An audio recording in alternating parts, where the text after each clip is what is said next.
DJ와 게스트로 만났어요. 사실 선배, 후배 아니면 뭐 동료, 친구, 형, 동생으로 자주 봤었는데 네. 어때요? 되게 어색해요, 저는. 그죠? 맞아요. 네. 저도 좀 어색해요. 분명히 한 몇 주 전까지만 해도 이제 되게 재밌게 그때 같이 대기실에서 떠들기도 하고. 떠들고 맞아요. 네.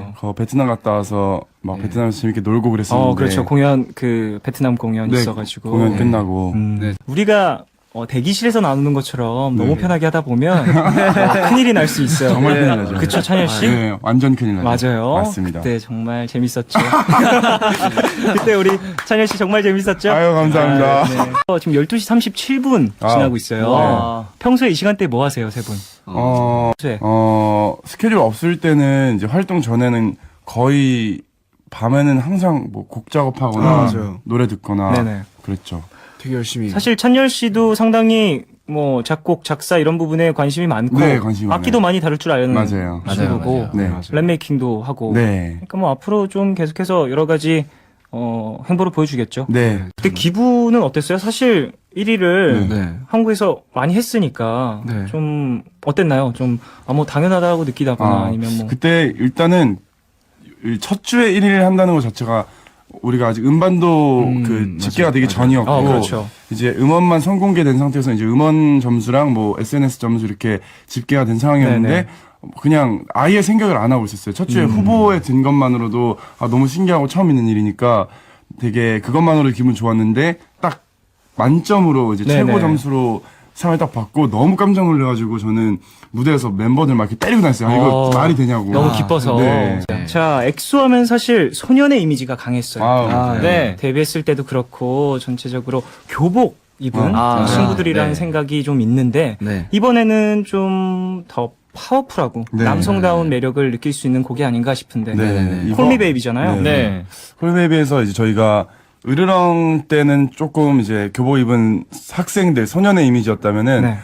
콜미베이비에서는 이제 성인보다는 이제 소년과 그 성인의 중간 과정 정도인 것 같아요. 저희가 이제 청년 네. 정도. 네. 그래서 뭔가 느낌 같은 것도 저희가 안무 자체도 그렇고 네. 이제 조금 더 그렇게 으르렁 때 그 풋풋한 모습보다는 네. 조금 더 약간 노련함이 묻어있는 거를 좀 더 남자. 사실 네. 그 엑소분들은 각자 개성 있는 목소리가 정말 네. 또 무기라고 저는 생각을 하는데 어때요? 본인들이 생각하기에 멤버 중에서 가장 이 사람 목소리 좋다 궁금한데 저는 남자가 들어도 이 사람 목소리 좋다. 찬열이랑 디오요. 찬열 씨 목소리 저음이고 네. 네. 디오 씨도 상당히 중점. 네, 중저음의 목소리가 네. 있는데. 그렇죠. 네. 제가 좀 워낙 목소리가 하이톤이다 보니까 찬열이나 디오 같은 멤버들 목소리 들으면은 되게 편하고 좋더라고요. 그래요? 밤에 어울리는 목소리죠. 맞아요, 맞아요.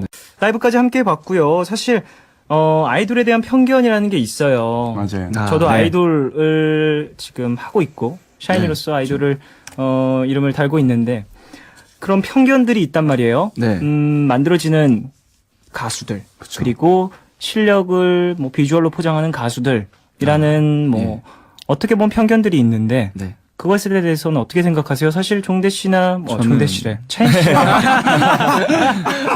아니, 저는 괜찮습니다. 네, 우리 엑소 분들은 네. 그런 무대나 뭐 라이브 무대들로 또 실력을 계속해서 보여주고는 있지만 네. 그런 것들을 못 보는 대중분들도 있어요. 네.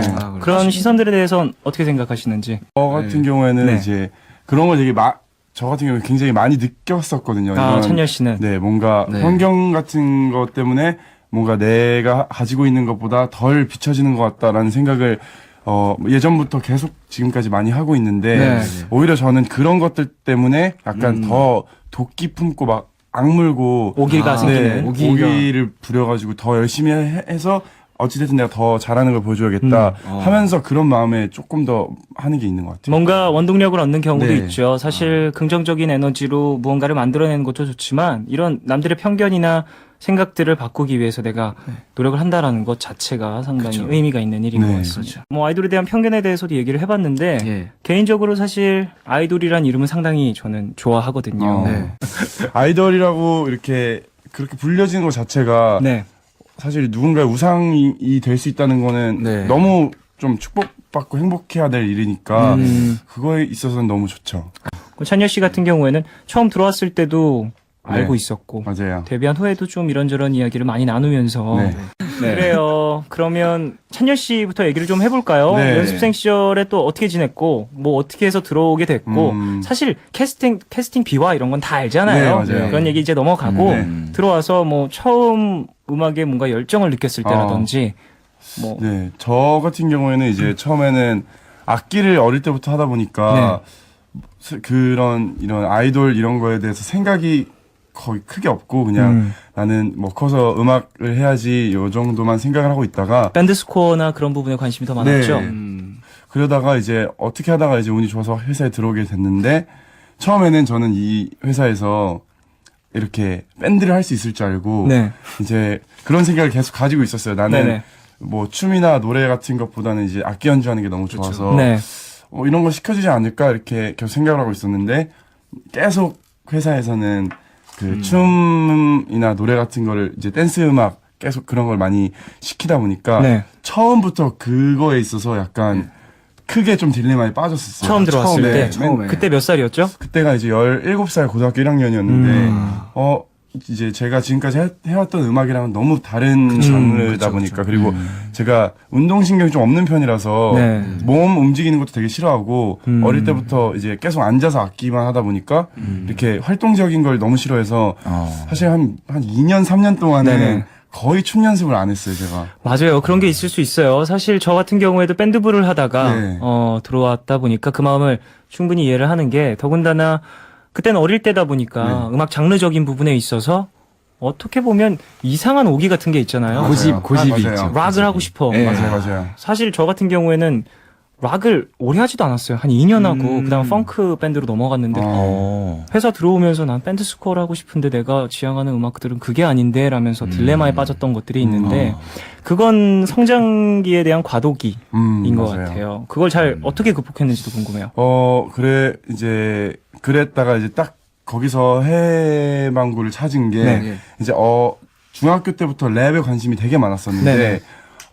어떻게 하다가 처음에 회사에서 랩 수업을 받게 됐어요. 그때가 한 2년 3년 정도 지났을 때였는데 그러면서 이제 랩하는 게 너무 좋고 네. 또 선생님이나 아니면 회사의 그 트레이너들. 네, 트레이너 분들께서 잘한다고 계속 말씀해 주시니까 칭찬받는 게 너무 좋아서 랩 연습을 하기 시작하고 그러면서 이제 가사도 많이 쓰고 그러다가 칭찬받는 게 이제 너무 좋은 거예요, 저는. 네네. 그래서 칭찬받는 게 너무 좋은데 다른 것도 열심히 한번 해보자 해서 뭐 춤 연습도 막 하고 그때부터 노래 연습도 하고 너 계속 잘한다고 많이 해주시니까 네. 그게 너무 좋아서 처음에는 시작했다가 시작을 했다가 지금은 지금은 그냥 거의 사랑하죠. 랩을 사랑하는. 칭찬은 찬열을 춤추게 한다. 네. 근데 진짜 찬열의 성격이 그래요. 그래요? 네. 칭찬. 칭찬을 할수록 더 열심히 해요. 그래요. 엑솔 여러분들. 우리 찬열 씨를 많이 칭찬해 주세요. 칭찬해 주세요. 더 잘할 수 있을 겁니다. 열심히 할게요. 네. 자, 이런저런 이야기, 음악 이야기도 많이 나눠봤고, 요즘에 가장 관심이 가 있는 거 뭐 있어요? 저 같은 경우에는 이제 음악, 작곡이나 조금 만드는 쪽에 관심이 많은 것 같아요. 찬열 씨도 그쪽으로 상당히 관심이 많고, 네. 작업을 해온 지 오래됐잖아요. 네, 맞아요. 네. 어때요? 요즘은 어떻게 작업을 하고 있어요? 요즘에는 이제 예전 같은 경우에는 거의 비트메이킹을 위주로 하다가 네, 또 래퍼다 보니까. 네, 근데 요즘 같은 경우에는 그 보코더 사용해가지고 재밌죠. 네, 장난질을 치는 걸 좀 많이 하고 있어요. 그래서 이번에 SNS에다가도 보코더 이용해서 이렇게 노래 부르는 영상도 올리고 근데 이렇게 하는 게 뭔가 확실히 좀 조금씩 흥미를 잃어갈 것 같을 때 더 이렇게 재밌다 하게 해주고 그런 게 좀 재밌는 거 좋은 것 같아요. 새로운 것들이 많이 있고 이미 네. 우리가 배워가야 될 게 너무 많이 있으니까 네. 그래서 찬열 씨 요즘에 가장 관심 가는 장르나 뭐 이런 거 있나요? 저는 요즘 저는 처음 시작했을 때부터 지금까지 가장 제 마음에 있는 장르는 재즈 힙합. 재즈 힙합. 네. 좋아요. 재즈 힙합 다프트 펑크처럼 네, 다프트 펑크. 약간 그런 일렉트로닉 하면서도 좀 재즈스러운 힙합 느낌을 좋아하는 것 같아요. 상당히 진보된 형태죠. 네. 대중음악 중에서도 가장 세련된 장르라고 저는 생각을 네, 하는데 맞아요. 잘 어울릴 것 같은데요. 그 안에서 좀 말씀하신 보코더라든지 네. 이런 효과들을 잘 사용하면 네. 좋아요. 좋은 곡이 나오지 않을까 싶습니다. 기대를 좀 해주셨으면 좋겠습니다. 그래요. 이것도 물어보래요, 작가님이. 네. 엑소에게 종현이란? 자, 그럼 찬열에겐 너무 좋은 형이자 좋은 선배님이시죠. 그래요. 네.